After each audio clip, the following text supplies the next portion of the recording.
A story that will change how you see survival. What if I told you that someone could carry a piece of war inside their body for 5 whole years without knowing it? What if that piece was alive, growing, waiting? This isn't science fiction. This is the true story of a woman who thought she'd left the battlefield behind, only to discover that sometimes the war never really ends. Stay with me because what you're about to hear will make you question everything you thought you knew about coming home from conflict. This is Sarah's story, and I promise you, it's one you'll never forget. Picture this. It's a bone-chilling winter morning in small-town Ohio. The kind of cold that doesn't just touch your skin, it crawls into your very soul. Outside, the wind screams through naked tree branches, making the whole house shiver like it's afraid. Inside this modest 2-story home, a woman named Sarah stands in her dimly lit kitchen. Her hands wrap around a chipped coffee mug like it's the only warmth left in the world.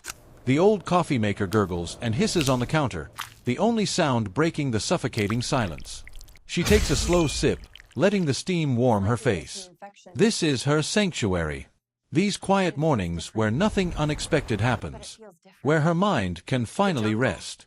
No sirens wailing, no people shouting, no chaos, just the steady tick of the wall clock, the gentle hum of the refrigerator, and the rich smell of coffee filling the air. But you know what they say about quiet moments, right? They never last. Between one sip and the next, something shattered her peace.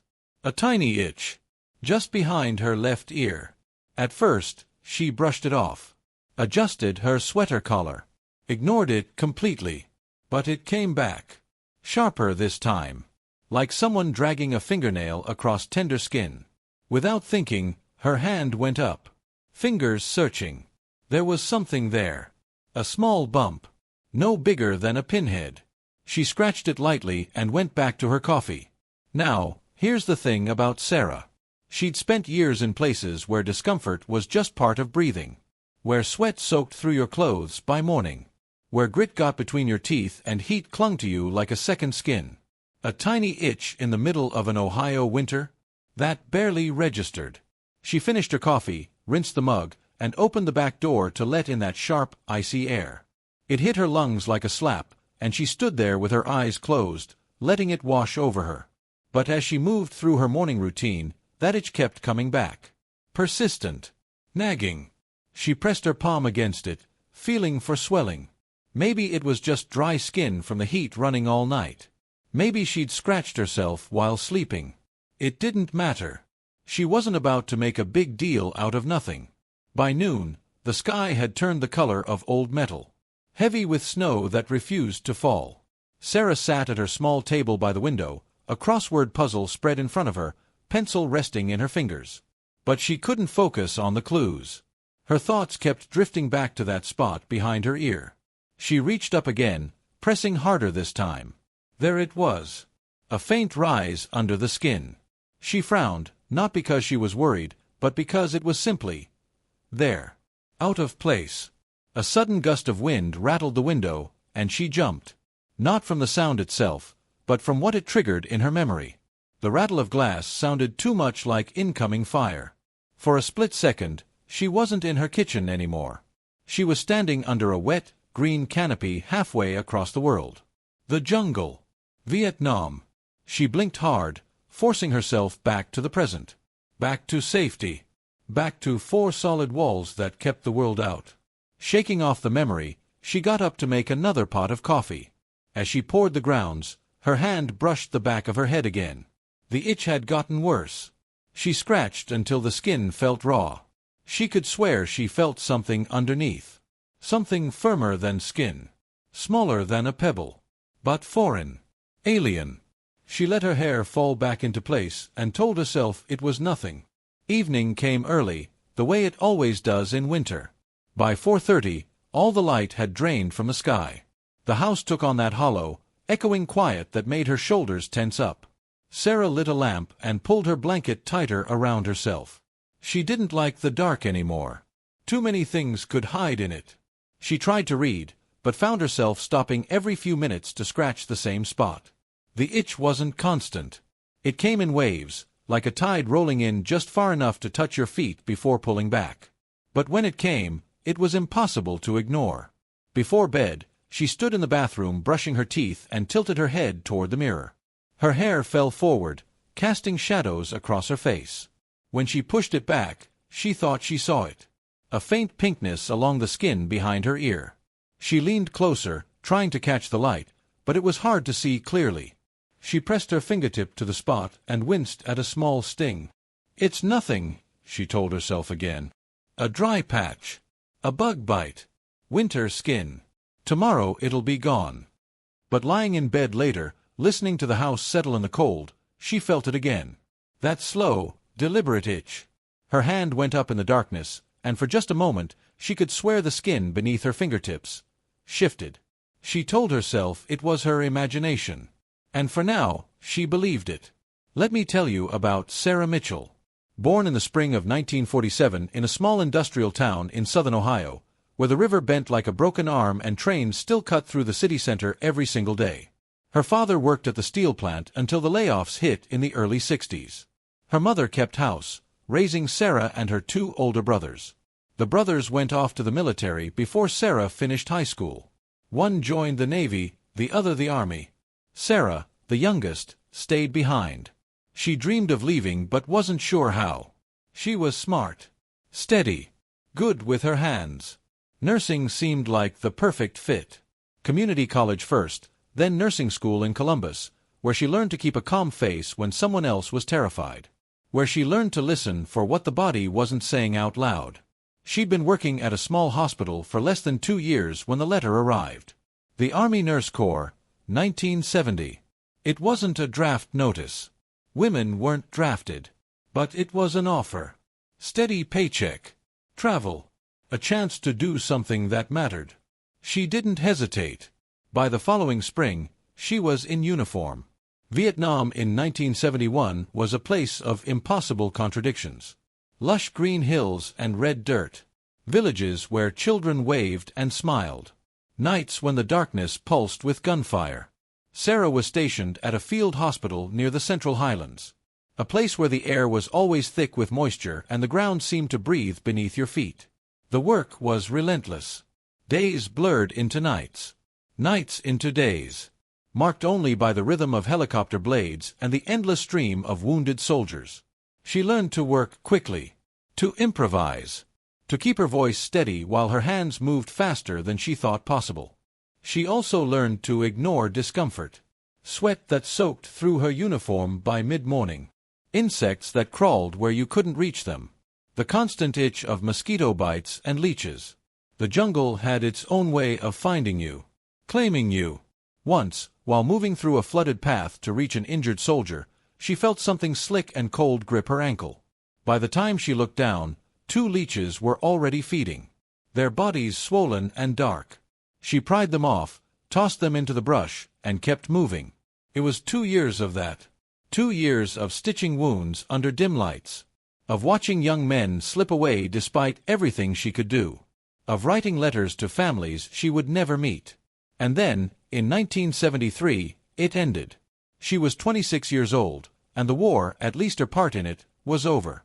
Coming home wasn't what she had imagined. No parade. No warm welcome. The country was tired of the war. Tired of hearing about it. She returned to Ohio quietly, to a small rental house on the outskirts of her hometown. Her brothers were gone. One married in California. One working construction in Texas. Her parents had aged in ways that startled her, but even their company felt distant. She took a part-time nursing job at a local clinic. More out of habit than passion. She lived alone, kept to herself, and let the days pass in the steady, muted rhythm of someone who had seen too much to care about the small dramas of everyday life. The war was something she rarely talked about. When people asked, she'd say she was in the service, yes, but nothing more. Her house was simple. 2 bedrooms, one used for storage, the other just big enough for her bed and dresser. The living room held a couch, a small table, and a few framed photographs. Her parents in younger years. Her brothers in uniform. A black and white photo of herself in fatigues, smiling despite the heat and mud. In winter, she kept the curtains drawn to hold in warmth. In summer, she kept them drawn to keep out the glare. Neighbors knew her as polite but private. She waved when she saw them. accepted packages left at her door, but rarely invited anyone in. Her social life consisted of weekly trips to the grocery store, church on Sunday mornings, and occasional trips into town for supplies. It wasn't loneliness, exactly. More like a life carefully pruned to avoid surprises. Yet there were moments, late at night, when the quiet felt heavier than it should. When she'd wake from dreams of thick, wet air and the sound of rotor blades. Heart pounding. Lying in the dark, listening to the house creak around her. She'd learned to wait it out. To breathe until the images faded. But the feeling always lingered, like a shadow she could never quite shake. That winter of 1978, when the itch began, she'd been in that house for 5 years. She knew every creak in the floorboards, every draft from the windows, every sound the furnace made before it kicked on. Her life had settled into something safe, if not exactly satisfying. She was 31 years old. Though she didn't think of herself as old, she felt older than her years. There was a weight in her bones, in the way she carried herself, that came from more than time alone. It came from what she'd carried home with her. Things you couldn't pack in a box or bury under the snow. Sarah Mitchell lived in the aftermath. Surrounded by the ordinary, still hearing echoes of the extraordinary. And as that small itch behind her ear began to weave itself into her days, she didn't yet realize it would be the thread that unraveled something she thought was buried forever. What started as a minor annoyance became something else entirely by the second morning. The itch behind Sarah's left ear was there the moment she woke up. A restless irritation she couldn't scratch away or forget. She sat up in bed and brushed her fingers over the spot. The same tiny bump from yesterday, but if it had changed at all, it was slightly more pronounced. Like a grain of rice just under the skin. She washed her face, combed her hair, and tried to get on with her day. Work at the clinic was routine. Checkups, flu shots, a sprained ankle from the icy sidewalk outside the post office. But in the middle of bandaging a patient's wrist, the itch surged. Sharp enough to make her pause mid-rap. She forced her hand steady and finished the job, pretending nothing was wrong. By the time she got home that night, the spot was tender. In the bathroom mirror, she tilted her head, trying to get a glimpse. The angle was awkward, but she thought she saw faint swelling. No bigger than a dime. The skin was pink, not angry red, and there was no heat radiating from it. She'd treated enough infections to know what those looked like. This wasn't that. Or at least, it didn't seem to be. She dabbed some antiseptic cream over the area. More for her own peace of mind than any real expectation it would help. Then she tried to forget about it until she lay down to sleep. That's when the itch became impossible to ignore. It didn't just sit on the surface. It seemed to radiate from within. A pulse of irritation that tugged at her nerves. She pressed the heel of her hand against it, willing it to stop. Eventually, exhaustion won. A week passed. The swelling grew so gradually she almost convinced herself it wasn't happening. But every so often, she'd run her fingertips along the curve of her ear and feel it. Rounder now. Firmer. Like a pebble lodged under her skin. There were moments when a dull ache replaced the itch. A steady, low throb that left her vaguely nauseous. The first time she noticed the smaller bumps, she was drying her hair after a shower. Her hand slipped behind her ear and found not one lump, but 3. 2 tiny ones arranged in a loose triangle around the original. She froze, towel still draped over her shoulders. Touched each one in turn. The smaller ones were softer, like early bruises. But they were there. And she couldn't explain them. That night, as the furnace hummed and clicked in the dark, she thought about calling the clinic in the morning. But what would she say? That her ear itched? That she had bumps? It sounded trivial. Almost childish. Still, the thought wouldn't let her go. By morning, she'd decided to make an appointment. The receptionist was apologetic but firm. The first available slot was in 3 weeks. Winter flu season meant every doctor was booked solid. Sarah wrote the date on the back of an envelope and set it on the kitchen counter. Having the appointment scheduled made the problem feel real in a way it hadn't before. For the next several days, she tried to ignore it. She wore her hair down, partly to keep the cold off her neck, partly so no one would see her reaching up to scratch. At work, she caught herself doing it anyway. her fingertips drifting to the tender spot whenever her mind wandered. One of the other nurses, a cheerful woman named Janine, finally noticed. "You got a bug bite or something?" she asked lightly. Sarah forced a smile and shook her head. "Just dry skin." But at night, in the privacy of her bathroom, she could see the truth. The swelling was larger now, spreading toward her hairline. The skin around it had taken on a slight sheen, stretched thin over whatever lay beneath. The smaller bumps came and went, but the main one remained. Stubborn. Unyielding. One evening, the itch gave way to something worse. She was sitting at her kitchen table eating soup when a sudden, stabbing pain shot through the spot behind her ear. She gasped, hand flying up to cradle her head. The spoon clattered back into the bowl. The pain was brief but intense. It faded into a hot, prickling sensation that lingered. She went to bed early, unsettled.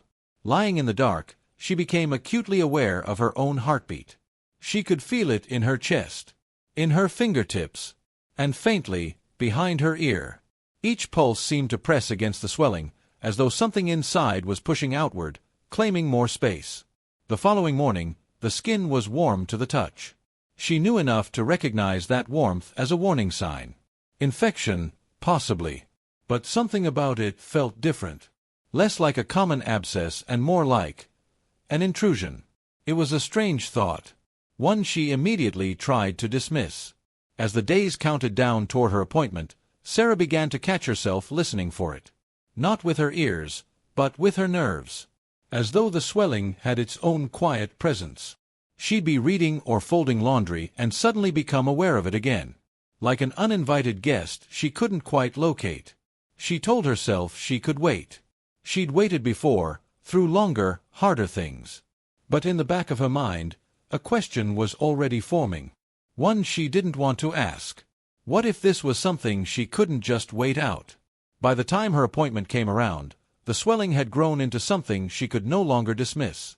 It wasn't just the size, though it was now large enough that she could feel it without even raising her hand. It was the constant awareness of it. The way it throbbed in the background of everything she did. The morning of the visit was bitterly cold. The kind that made your eyes water the moment you stepped outside. She drove the 6 miles into town with her scarf pulled high and her collar turned up, as if hiding from more than just the wind. At the clinic, the waiting room was crowded. Heavy with the smell of damp coats and disinfectant. She signed in, took a seat, and tried not to notice the toddler across from her staring at the side of her head. When her name was finally called, she followed the nurse down the hallway to an exam room. The nurse, a brisk woman with glasses perched on her nose, asked the usual questions. How long had she noticed the swelling? Was there pain? Fever? Any discharge? Sarah answered in clipped sentences, her voice quieter than usual. A few minutes later, the doctor came in. He was a middle-aged man she'd worked with occasionally. Competent and unflappable. "Let's take a look," he said, pulling on gloves. He parted her hair gently, examining the area with a small light. He murmured. "Looks like an abscess. Probably a blocked sebaceous gland or a small cyst that's gotten inflamed. Nothing too serious." He explained that these things were common enough, especially in winter when skin was dry and people were prone to scratching. He recommended oral antibiotics to clear up any infection, along with a topical ointment to reduce inflammation. "Should be gone in a week or so," he said with an easy smile. Sarah nodded, trying to match his confidence. She'd seen enough cysts and abscesses in her nursing career to know they were usually harmless. Still, as she left the clinic with the prescription in her pocket, she felt a flicker of doubt. It wasn't the diagnosis that bothered her. It was the certainty in his voice. Certainty she couldn't summon for herself. She stopped at the pharmacy on the way home. Picked up the pills and ointment. Began the treatment that evening. For the first couple of days, it seemed to help. The swelling didn't shrink exactly, but the itch dulled and the heat in the skin eased. She caught herself feeling almost optimistic. By the 4th day, that optimism began to fade. The tenderness returned first. A slow burn that flared whenever she turned her head too sharply. Then came the itch again, deeper this time. As if the source had retreated just far enough to evade the surface treatment. She followed the full course of antibiotics. 10 days, as instructed. But when she checked the mirror on the last morning, the swelling looked exactly the same. She sat on the edge of her bed, the empty pill bottle in her hand, and felt a wave of frustration. She'd done everything right. Waited her turn.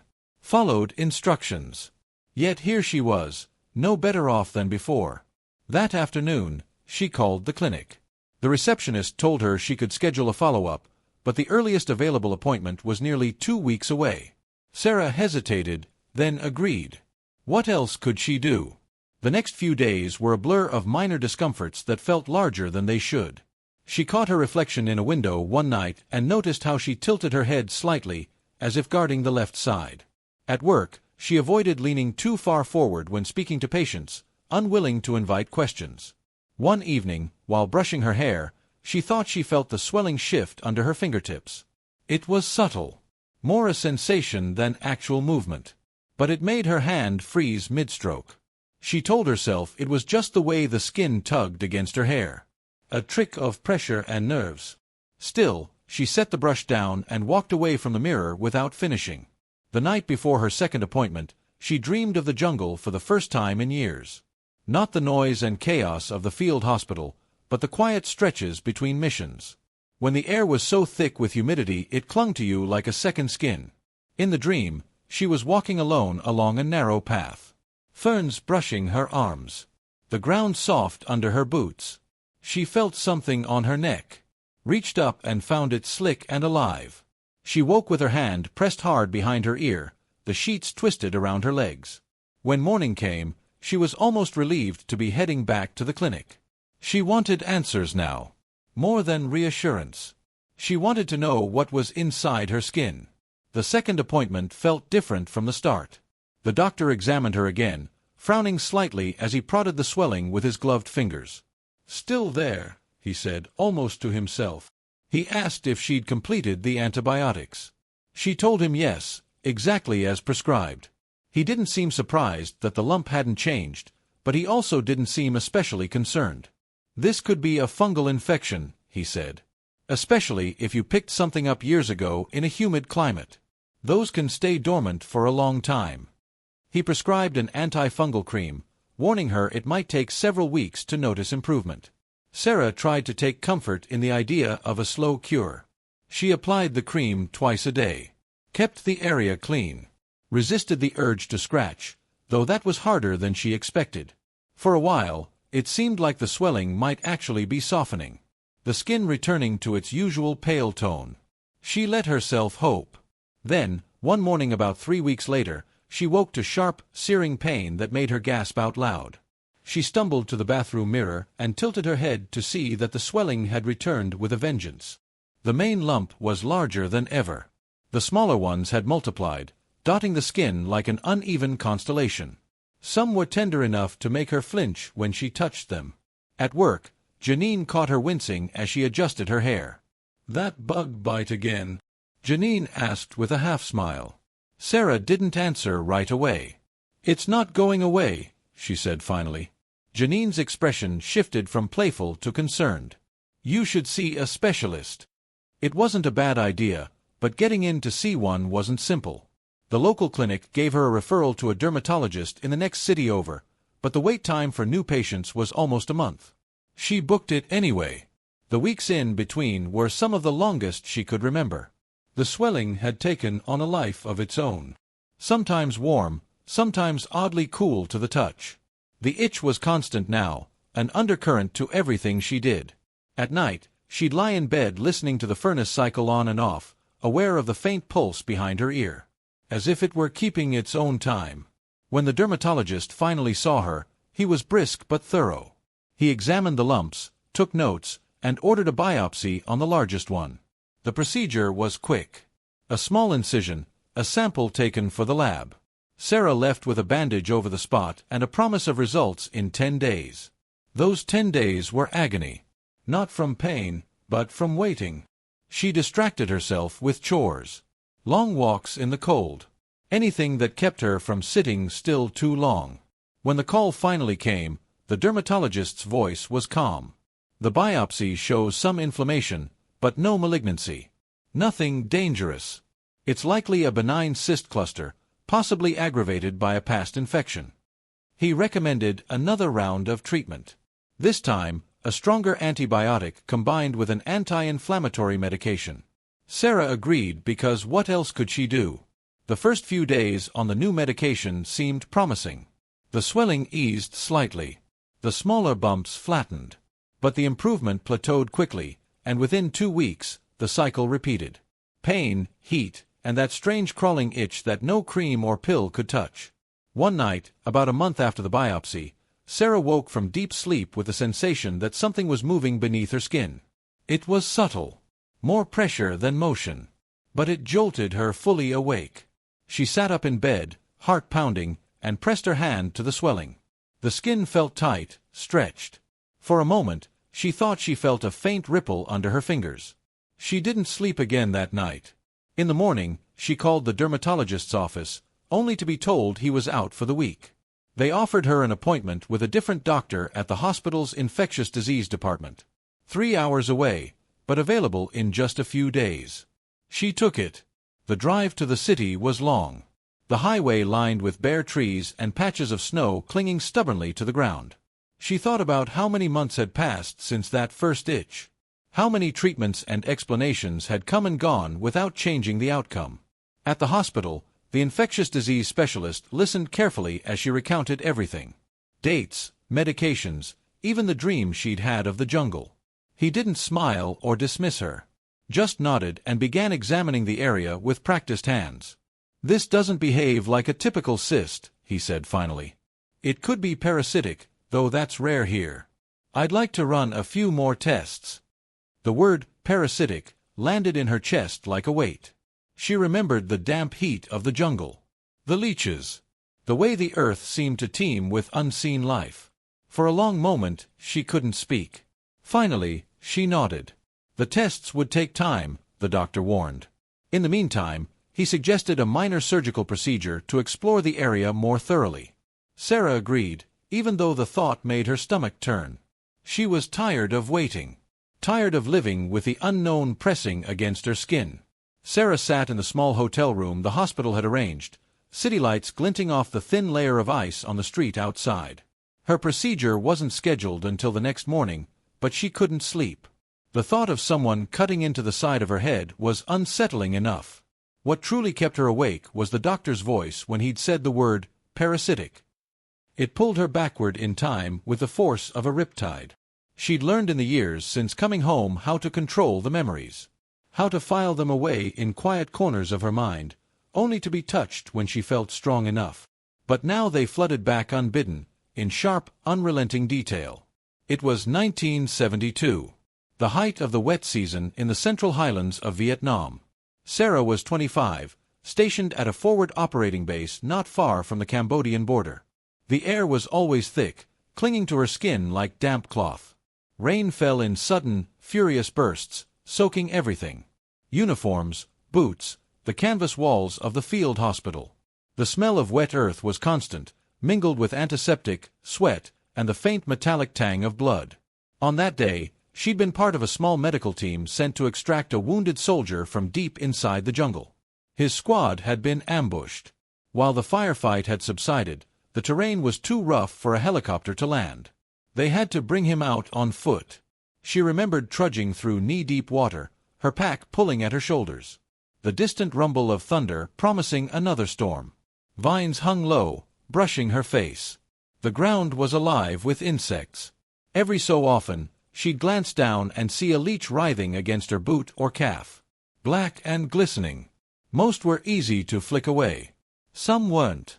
Halfway through the trek, she felt a sharp, almost imperceptible pinch just behind her left ear.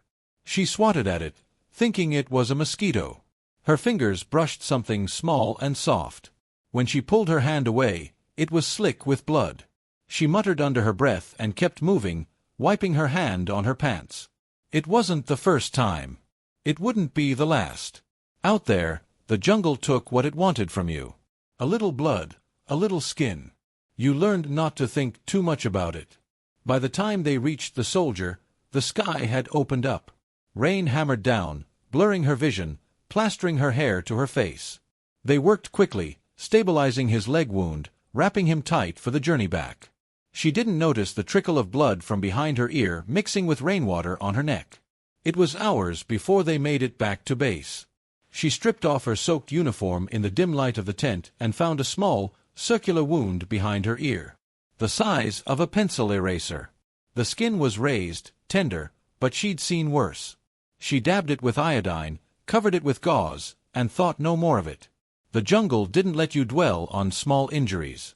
There was always another patient, another emergency. That night, she fell into her cot exhausted, the sound of rain on canvas lulling her into shallow, dreamless sleep. In the weeks that followed, she forgot about it entirely. The wound healed over, leaving no scar she could see. The memory faded into the background noise of war. One of 1,000 minor discomforts that came and went.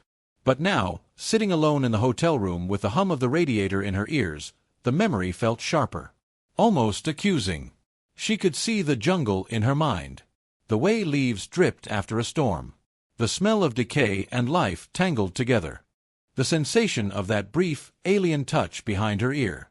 She wondered, for the first time, if she'd carried something home from that day. Not just the invisible weight of memory, but something living. Something that had waited all these years beneath her skin. The thought unsettled her in a way she couldn't shake. She leaned back in the chair, staring at the patterned carpet, and found herself slipping deeper into the past. There had been other moments in Vietnam that haunted her, though not all were violent. She remembered morning mists rolling through the hills, soft and almost beautiful, hiding everything in pale gray. She remembered the way cicadas screamed in the heat of midday, their chorus so loud it felt like pressure in her skull. And she remembered moments of stillness between calls when she'd sit outside the tent with a tin cup of bitter coffee, letting her mind drift. But more often, the memories came with a taste of fear. The sound of incoming artillery. The sight of a stretcher coming in too late. The smell of gunpowder and burned fabric. She'd learned to push those away. To close the door on them. Tonight, though, the door was wide open. She could almost hear the slap of her boots in flooded paths. Feel the weight of her pack. Smell rain mixing with the coppery scent of blood. She could hear herself breathing hard, pulse quick and steady. And underneath it all, the faint, almost imperceptible sensation of something foreign against her skin. She stood suddenly, crossing to the small bathroom. In the mirror, the swelling behind her ear was plainly visible now. A pale mound under the skin, surrounded by faint discoloration. She touched it gently, wincing at the tenderness. The skin felt warm, stretched tight. For the briefest moment, so brief she almost doubted it, she thought she felt the slightest movement beneath her fingertip. Like the slow curl of something shifting in the dark. She pulled her hand away, heart racing. Maybe it was her imagination, stoked by memory and fatigue. Or maybe it was the truth she'd been avoiding since that day in the jungle. That some part of the war had followed her home and had been with her all along. The morning of the procedure, Sarah woke before the alarm. The room was still dark, faint glow from the street lamp cutting thin lines of light across the ceiling. She lay there for a moment, listening to the low hum of the radiator, feeling the weight of the day settle in her chest. The swelling behind her ear throbbed in time with her heartbeat. Each pulse sharp and insistent. She pushed herself out of bed and moved slowly through the motions of getting ready. The hotel's mirror showed her a pale, drawn face. Shadows under her eyes. Hair that no longer fell quite the way she wanted it to. She tied it back loosely, exposing the curve of her neck and the bulge that had taken root there. Even in dim light, it was impossible to ignore now. An unnatural rise in the skin with a faint, mottled edge where inflammation had spread. At the hospital, the halls smelled faintly of antiseptic and something metallic. A nurse greeted her, took her blood pressure, and led her to a small pre-op room. "We'll get you settled here," the nurse said, her tone calm and practiced. Sarah nodded, trying not to fidget. She'd been on the other side of this process countless times, helping patients prepare for minor procedures. She'd offered the same steady reassurances this nurse was giving her now. But it felt different being the one on the table. The thin paper gown rustled as she shifted, hands resting loosely in her lap. The doctor arrived. An older man with kind eyes and a voice that carried quiet authority. He explained the plan. Local anesthetic to numb the area. A small incision to explore the swelling. Removal of any abnormal tissue. If we find something unexpected, he said, we'll take care of it right then. She signed the consent form without hesitation. Waiting had been worse than anything she could imagine happening in the operating room. They wheeled her into a small surgical suite, overhead lights glaring down in a way that made her squint. The cold metal of the table seeped through thin padding as she lay on her side, head turned to expose the left side of her neck. The nurse swabbed the skin behind her ear with cool antiseptic. The sharp scent of alcohol filled her nose. The injection of anesthetic was quick, but stung more than she expected. Within minutes, the area felt heavy, distant. She heard the quiet clink of instruments being arranged, the murmur of the doctor's voice to his assistant. "All right, Sarah," he said. "You'll feel some pressure, but no pain." She nodded, her breath catching slightly as she felt the first tug. There was a strange detachment to it. Knowing something was happening, but feeling it only as a dull sensation. Like someone pressing firmly on a bruise. The doctor worked in silence for a few moments, and then his tone changed. He murmured, low enough that it might not have been meant for her ears. She felt a shift in the pressure. A slight pulling sensation that made her scalp tighten. "Can you pass me the small forceps?" he asked the nurse. Sarah swallowed, her mouth dry. The sounds were too familiar. The soft metallic click of instruments. The rustle of gauze.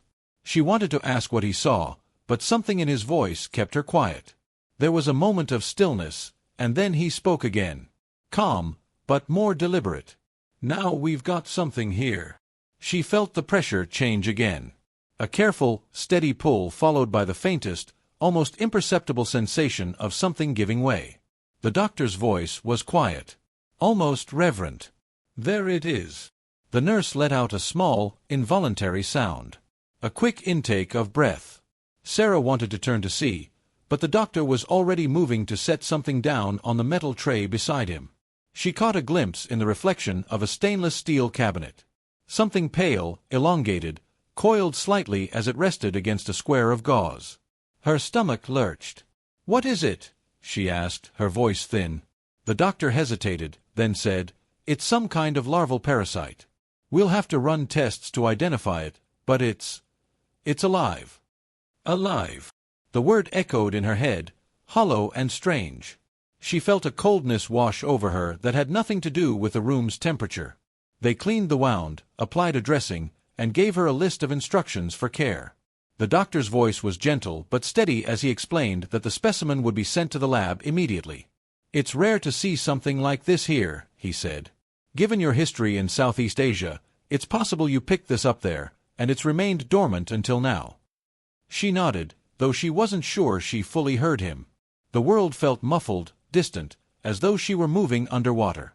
She remembered walking through the jungle, the wet slap of leaves against her face, the leech behind her ear that day. She had thought nothing of it then. Back in the recovery room, she sat propped up in bed, sipping water. The nurse checked her vitals and smiled reassuringly, but Sarah barely noticed. She kept seeing that pale coil on the gauze. The way it had curled in on itself, as if resentful at being disturbed. By the time they discharged her, the sky outside had turned dull, heavy gray. She stepped out into the cold, drawing her coat tighter around her.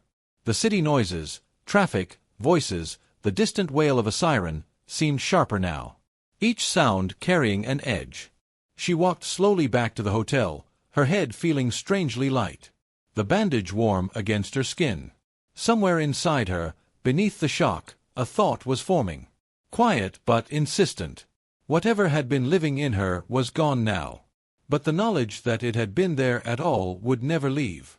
The call came the next afternoon while Sarah was sitting in the hotel room with a cup of tea cooling in her hands. She had been staring out at the icy street, watching the wind scatter bits of trash against the curb. When the phone rang, the voice on the other end was the infectious disease specialist. "We have the preliminary results," he said.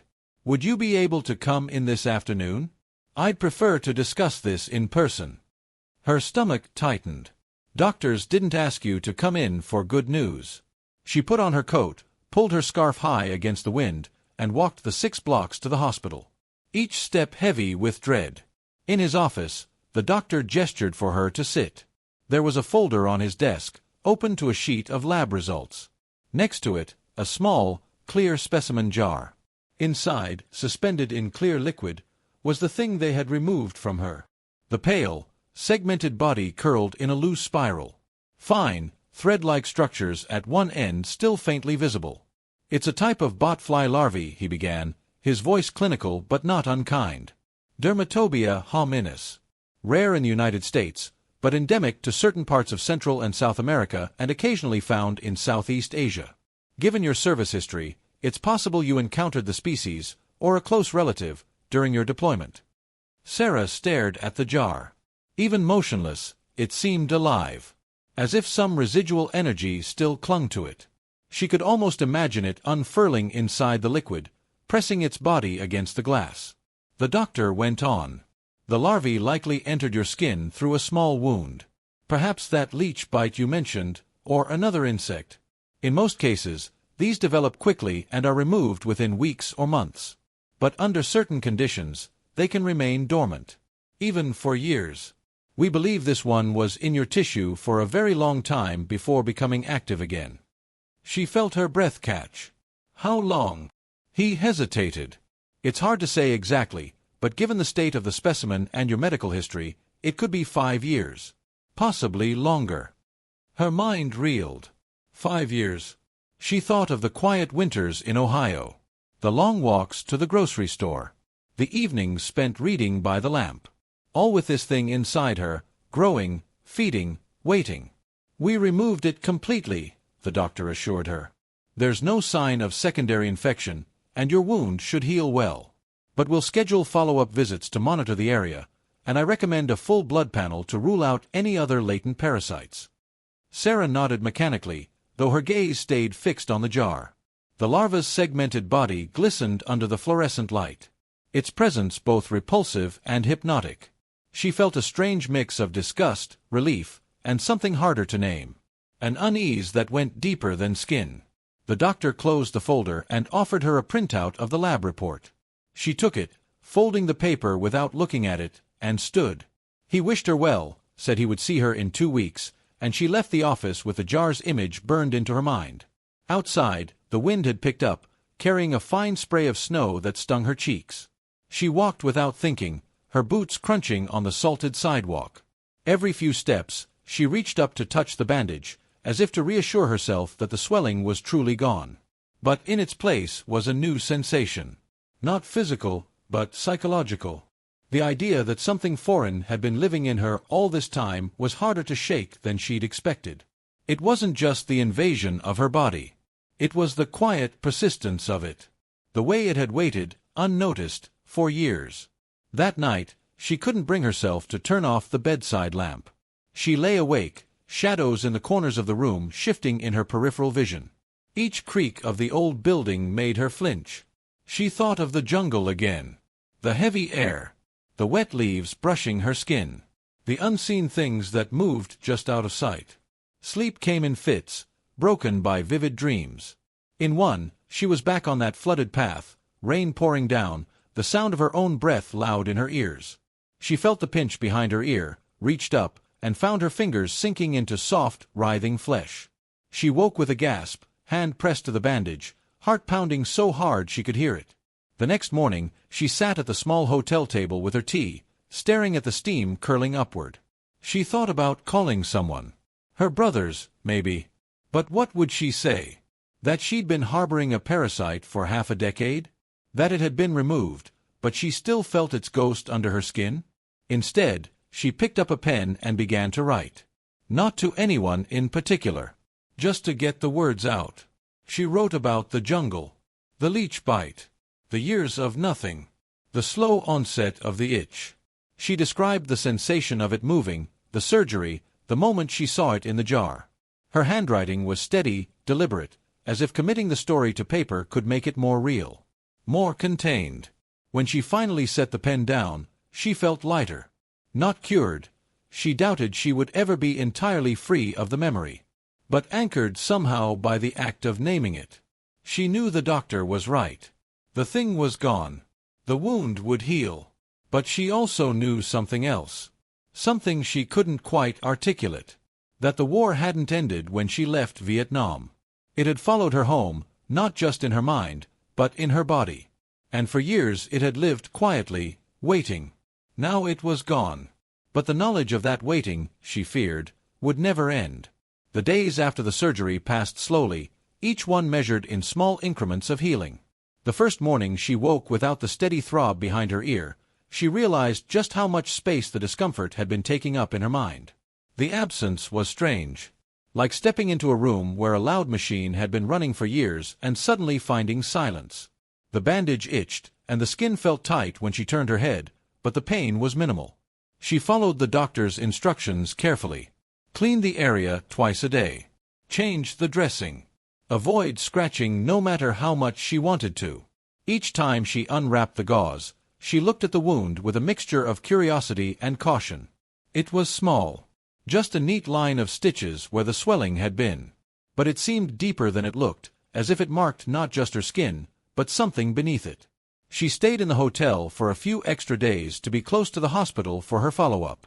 The staff at the front desk came to recognize her quiet comings and goings. She took short walks around the block, feeling the winter air on her face.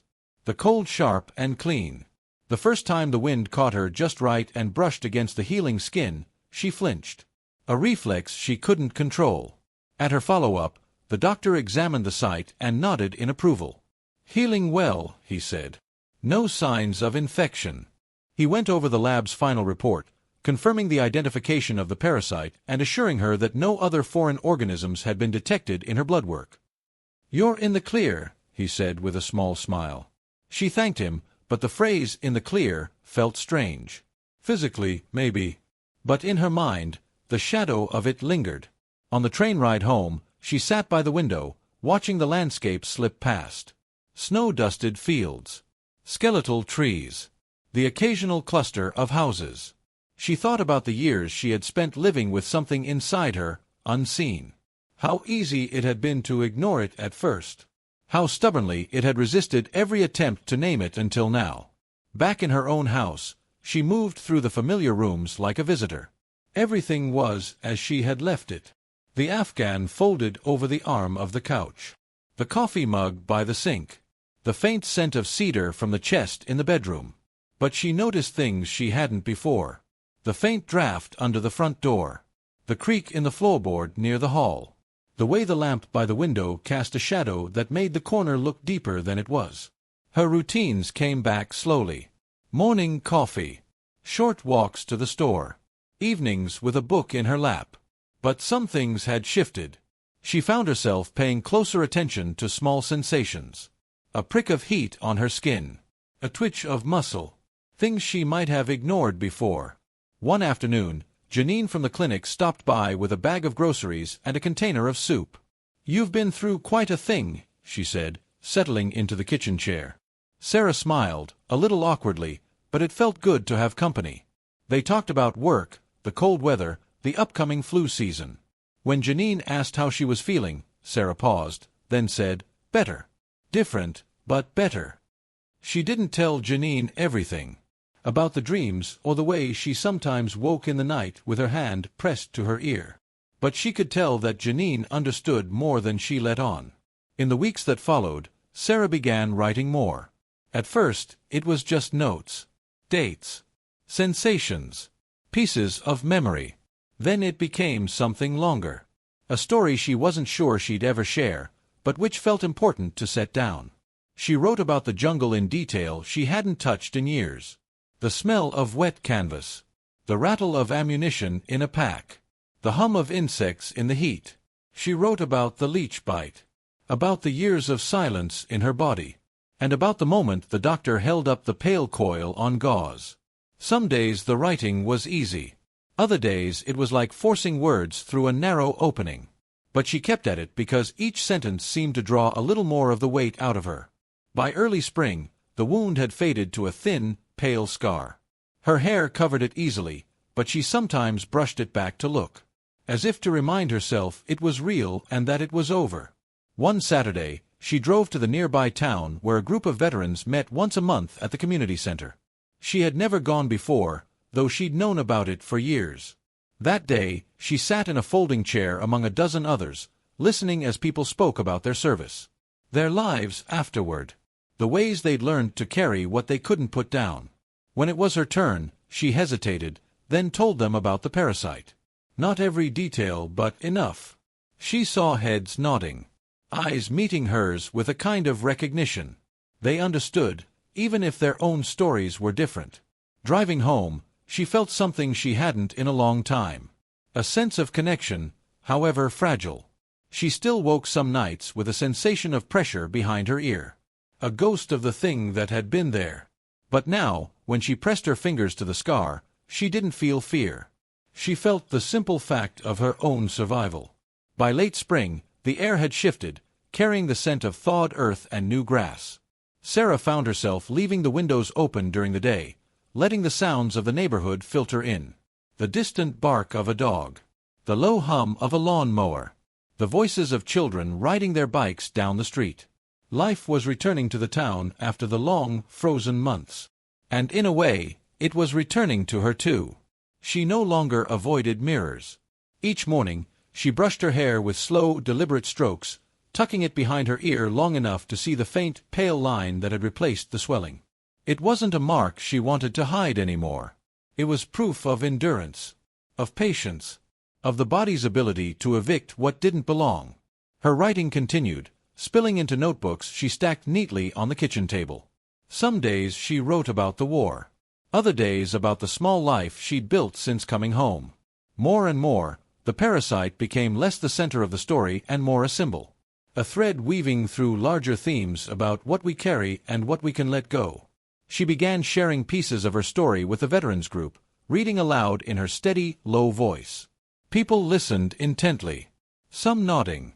Some looking away with a kind of quiet that meant they understood. Afterward, they would share their own stories. About shrapnel that had worked its way out years later. About scars that hurt when the weather changed. About nightmares that came without warning. The connections she was making weren't dramatic, but they were real. She started staying after meetings, lingering in the parking lot with others, swapping phone numbers, making tentative plans for coffee. It felt like a small step toward something she hadn't realized she'd been missing. One rainy evening, she sat by the window with a mug of tea, watching drops race each other down the glass. The sound of rain had once been enough to send her mind hurtling back to the jungle, to the weight of wet gear and the slap of water against her boots. Tonight it was just rain. She listened without tension, letting it fill the quiet house. Still, there were moments when the past reached for her. Sometimes, lying in bed, she would feel an echo of pressure behind her ear. A phantom sensation with no source. She would reach up, fingers tracing the scar, and take a slow breath. It didn't frighten her anymore. It reminded her of what she had survived. One Saturday morning, she found herself standing in front of the community center bulletin board, reading a flyer about a local school's history program. They were looking for veterans willing to speak to students about their experiences. For a long moment, she stared at the paper, weighing the idea. It wasn't something she would have considered before. Opening herself up to questions. To the possibility of being misunderstood. But now she thought maybe it was worth it. She took down the number, folded it into her pocket, and walked outside into the sunlight.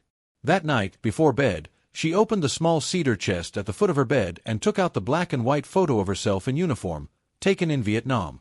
She studied her own face. The determined set of her jaw. The hint of a smile that didn't quite reach her eyes. She placed the photo on her nightstand. Not as a reminder of what she'd lost, but of what she'd carried through. Outside, a light rain began to fall, tapping against the window. She lay back, listening.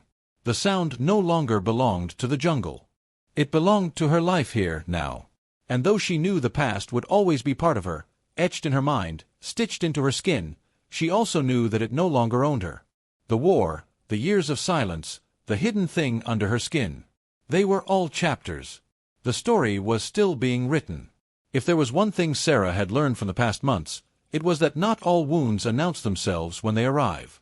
Some creep in quietly, settle deep, and wait. They can hide for years, silent and persistent, until one day they make themselves known. And by then, they've already changed you. She thought about how easy it had been to dismiss the first itch, to wave off the small bump as nothing worth worrying over. How many times had she done that with other things? Memories, fears, moments from the war that pressed at the edges of her mind? She had told herself she was fine, that the past was behind her. But the truth was, some things don't stay buried just because you will them to. The parasite had been a living thing, but it was also a metaphor. It stood for every unspoken memory, every silent hurt, every piece of the war she'd carried in her body without knowing. And just like the removal of that pale, coiled intruder, healing had meant confronting it directly, cutting it out with precision and care, and then tending the wound until it closed. Now she wanted others to know what she had learned. That paying attention matters. That even the smallest change in your body, your mind, your spirit is worth noticing. That it's not weakness to seek help, whether from a doctor, a friend, or a stranger who understands. To the veterans who might hear her voice one day, she wanted to say this: you didn't leave the war just because you came home. The war comes with you in ways seen and unseen. It lingers in your dreams, in the way you stand in a quiet room, in the things you avoid without knowing why. And sometimes it's in your body too. That doesn't mean you're broken beyond repair.